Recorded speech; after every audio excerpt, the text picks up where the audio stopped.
बच्चों, अभी हम लोगों को पता है कि हम लोग क्लास 9 का रियल नंबर चैप्टर पढ़ रहे हैं और आज का हमारा टॉपिक है रियल नंबर समझ 4। रियल नंबर समझ 3 तक हम लोग पढ़ चुके हैं कि अभी तक हम लोगों ने ये पढ़ा है कि रियल नंबर में परिमेय संख्या क्या होती है, पूर्ण संख्या क्या होती है, पूर्णांक क्या होता है इत्यादि। हम लोगों ने ये भी पढ़ा था कि परिमेय संख्या के अतिरिक्त कोई ऐसी संख्या होती है जो कि अस्तित्व में तो है परंतु उसे p/q के रूप में व्यक्त नहीं किया सकता है। इसको और समझते हैं अच्छे से। हम लोगों ने परिमेय संख्या के बारे में क्या पढ़ा था? अभी हमारा चैप्टर चल रहा है वास्तविक संख्या। वास्तविक संख्या जिसे अंग्रेजी में हम लोग रियल नंबर कहते हैं। तो परिमेय संख्या के बारे में हमने पढ़ा था कि वह संख्या जो p/q के रूप में व्यक्त की जा सके, जहां p एवं q दोनों पूर्णांक हों, साथ ही q बराबर नहीं होना चाहिए 0, अर्थात ये इसका वैल्यू कभी भी 0 के बराबर नहीं होना चाहिए। हमने ये भी पढ़ा था कि कारण क्या है कि इसका वैल्यू 0 के बराबर नहीं होना चाहिए, क्योंकि आप मान लीजिए कि 3 में 0 से भाग देते हैं, है ना। तो 3 में 0 से भाग देने पर आपको क्या रिजल्ट आता है, आप करके देखिए। तो आप यहाँ पर कुछ भी लिखते हैं तो यहाँ वैल्यू 0 होने वाला है, 3 आ गया। फिर से यहाँ पर आप कुछ भी लिखते हैं, इसे 0 में गुना करने पर 0 आने वाला है। फिर से यहाँ पर कुछ भी लिखते हैं, है ना, 0 में गुना करने पर 0 आने वाला। ये प्रक्रिया कभी समाप्त नहीं होगी, इसीलिए इसका वैल्यू होता है कितना, इनफाइनाइट। कितना होता है इसका, इनफाइनाइट। इसीलिए, है ना, ये कभी पॉसिबल है ही नहीं, इसीलिए कभी भी q का मान 0 नहीं होना चाहिए। तो अभी हमने ये पढ़ा था कि परिमेय संख्या वो संख्या जिसे p/q के रूप में व्यक्त की जा सके, साथ ही जहाँ पर शर्त यह है कि p और q दोनों पूर्णांक होना चाहिए और q का मान 0 के बराबर नहीं होना चाहिए। चलिए अब हम लोग एक दूसरी संख्या के बारे में विचार करते हैं। ये आपको एक समकोण त्रिभुज दिया हुआ है जिसमें b पर समकोण है। मान लीजिए आधार BC 1 इकाई है, लंब भी 1 इकाई है AB। अब आप AC कर्ण निकालें। तो हम लोग क्लास 8 में ही पढ़े होंगे, पाइथागोरस प्रमेय क्या कहती है। तो पाइथागोरस प्रमेय ये कहती है कि किसी भी समकोण त्रिभुज में समकोण के सामने वाली भुजा जो कि सबसे बड़ी होती है, और इसे कर्ण भी कहते हैं, तो समकोण के सामने वाली भुजा जिसे कर्ण कहा जाता है, उसका वर्ग अन्य दो भुजाओं के वर्ग के योगफल के बराबर होता है। ये हमने पाइथागोरस प्रमेय में ही पढ़ा होगा। यानी सबसे बड़ी भुजा का वर्ग अन्य दो भुजाओं के वर्गों के योगफल के बराबर होता है, अर्थात AC स्क्वायर बराबर AB का जोड़ BC का स्क्वायर 2 आया। तो यहाँ पर हम लोग देख रहे हैं कि AC स्क्वायर के वैल्यू कितना आया, तो AC स्क्वायर का वैल्यू 2 है। ये 2 है, इसे हम 2 कौन सी संख्या है, इसे अगर कहा जाए तो प्राकृत संख्या भी कह सकते हैं, इसे कहा जाए तो इसे हम पूर्ण संख्या भी कह सकते हैं, इसे कहा जाए तो पूर्णांक भी कह सकते हैं। क्या इसे परिमेय संख्या कह सकते हैं? तो बिल्कुल, अपने मन से सबके नीचे अगर हम 1 लगा दें तो यह p/q के रूप में परिवर्तित किया जा सकता है। ये p और ये q, ये p q, जहाँ पर q का वैल्यू 0 नहीं है और दोनों पूर्णांक भी है। तो इस तरह से ये AC स्क्वायर एक पूर्णांक है, या फिर इसे हम परिमेय संख्या भी कह सकते हैं। परंतु हमें क्या पता करना है, हमें तो AC की लंबाई पता करना है, AC स्क्वायर नहीं पता करना है, AC की लंबाई। तो जब हम AC निकालेंगे तो इसका वैल्यू √2 निकल के आता है। अब √2 निकल के आता है इसका AC वैल्यू, अर्थात AC की लंबाई कितने निकल के आई, √2।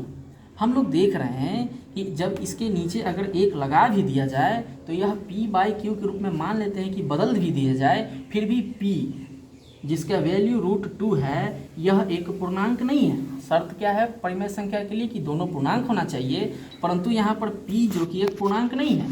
पूर्णांक का मतलब 2 हो, -2 हो, 1 हो, 3 हो, कुछ भी हो, लेकिन यहाँ पर रूट के अंदर 2 है, यह एक पूर्णांक नहीं है। अतः हम √2 को कभी भी परिमेय संख्या नहीं कह सकते हैं। परंतु यह संख्या चूंकि अस्तित्व में है, इसीलिए कुछ न कुछ तो नाम देना पड़ेगा। तो जो संख्या परिमेय संख्या नहीं है उसे हम लोग क्या कहते हैं, अपरिमेय संख्या। अतः √2 कौन सी संख्या होगी, तो √2 एक अपरिमेय संख्या है। तो इससे स्पष्ट होता है कि वास्तविक रूप से जो संख्या को p/q के रूप में व्यक्त नहीं किया सकती है उसे हम अपरिमेय संख्या कहेंगे। अपरिमेय संख्या को पहचानने का एक और उपाय है, इस पर एक बार और हम लोग विचार करते हैं। जैसे आप इसको हमेशा परिमेय संख्या से रिलेट करके समझें। 3/7 पूछी जाए कौन सी संख्या थी, एक परिमेय संख्या है क्योंकि यह p/q के रूप में है और q 0 के बराबर नहीं है। आप इसका दशमलव प्रसार निकालें। जब आप इसका दशमलव प्रसार निकालेंगे तो कितना निकल के आएगा,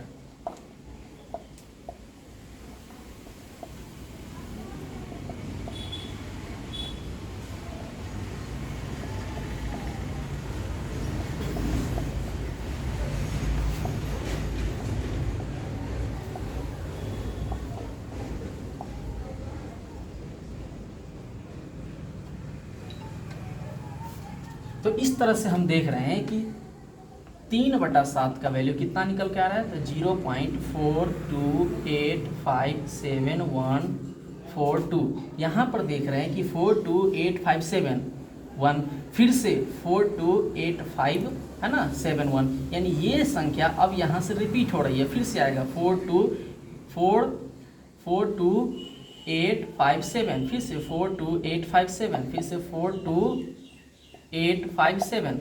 अतः यह दशमलव, अगर हम इस परिमेय संख्या का दशमलव प्रसार निकालते हैं तो हम पाते हैं कि दशमलव के बाद कुछ अंकों का ऐसा समूह है जो कि बार बार रिपीट हो रहा है, वही अंकों का समूह बार बार आ रहा है।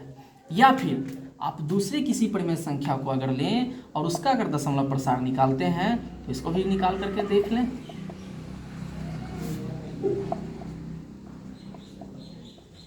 तो या तो किसी परिमेय संख्या का, किसी भी परिमेय संख्या का दशमलव प्रसार अगर निकाला जाए तो देखा जाता है कि वह या तो शांत है या फिर वह अशांत है, साथ ही आवर्ती भी होती है।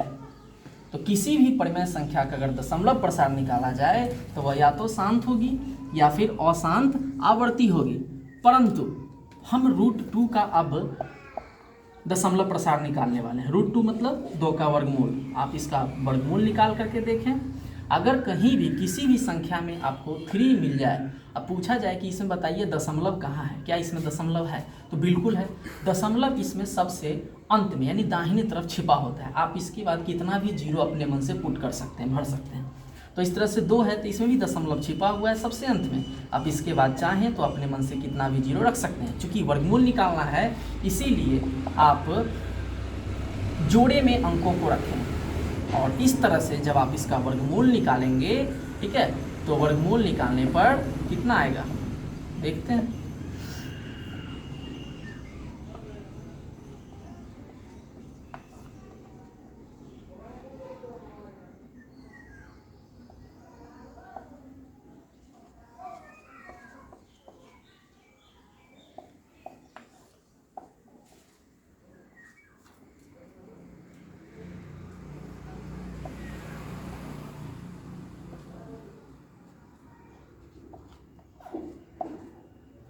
तो इस तरह से आप देखेंगे कि √2 का जब वर्गमूल निकाला जाता है तो 1.414 यानी इसके बाद जो अंक आती है वो न ही शांत होती है और न ही, आप इसका वर्गमूल निकाल करके देख सकते हैं या फिर आप कैलकुलेटर की मदद से भी इसका वर्गमूल निकाल सकते हैं। जब आप √2 का वर्गमूल निकालेंगे तो आप देखेंगे कि दशमलव के बाद जो अंक है वह अंकों, किसी भी अंकों का समूह न ही रिपीट होता है और न ही वह शांत होता है। अतः हम इस तरह की संख्याओं का जो दशमलव प्रसार निकालने पर पाते हैं कि उसका दशमलव प्रसार कैसा होता है, तो अशांत तो होता ही है, साथ में अनावर्ती भी होता है।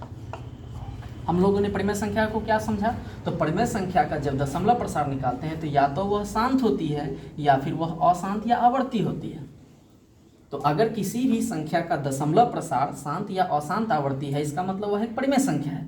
जबकि कि वह संख्या जिसका दशमलव प्रसार अशांत या अनावर्ती हो तो हम कह सकते हैं कि वह संख्या कैसी संख्या है, अपरिमेय संख्या है।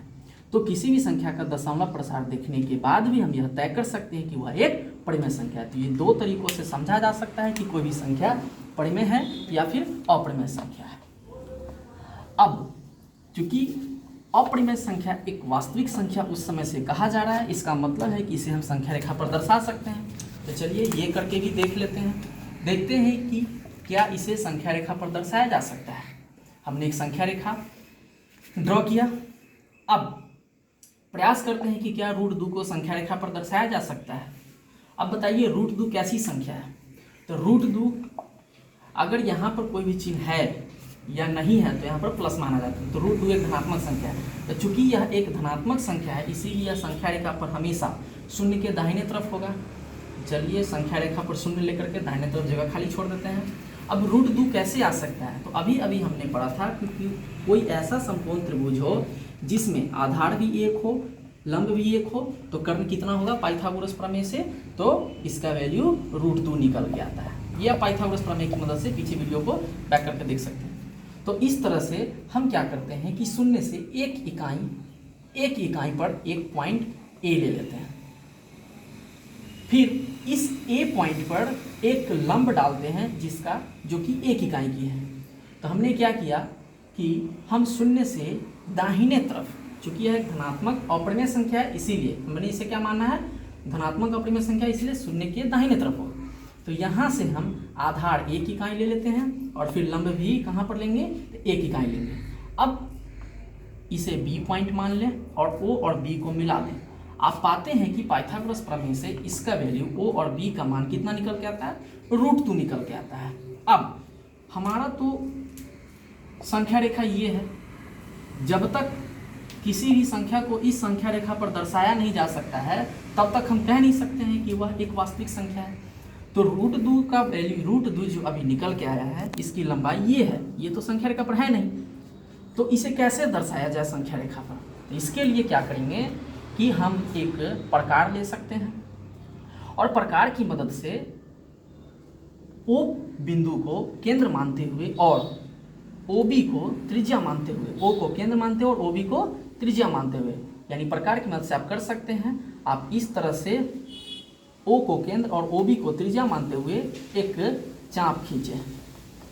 आप चाप खींच करके पाएंगे कि कुछ इस तरह से संख्या रेखा को, है ना, ये संख्या रेखा को P बिंदु पर काट रहा है, अर्थात ये लंबाई जितनी होगी ये लंबाई भी उतनी होगी और हमने इसको क्या नाम दिया, P। तो इस तरह से O से P तक की दूरी कितनी होगी, √2। एक बार फिर से देखते हैं कि हमने O से B तक को पाइथागोरस प्रमेय से हमने क्या निकाला कि O से B तक की दूरी √2 है। अब हम क्या करेंगे कि O को केंद्र मान करके और OB को त्रिज्या मान करके हम एक चाप खींचेंगे और देखेंगे कि वह संख्या रेखा को किस बिंदु पर काट रहा है, तो मान लिया P बिंदु पर काट रहा है। अतः ये जो लंबाई √2 है, ये लंबाई भी कितनी होगी, √2 होगी। तो इससे यह स्पष्ट होता है कि हम किसी भी अपरिमेय संख्या को संख्या रेखा पर दर्शा सकते हैं। तो इससे यह स्पष्ट हो गया कि अपरिमेय संख्या भी किसके अंतर्गत आता है, तो वास्तविक संख्या के अंतर्गत आता है। तो इस तरह से हमने क्या पाया कि वास्तविक संख्या के दो भाग होंगे, पहला परिमेय संख्या कह सकते हैं और दूसरा अपरिमेय संख्या कह सकते हैं। परिमेय संख्या में और भी भिन्न है, सब कुछ इसमें आता है।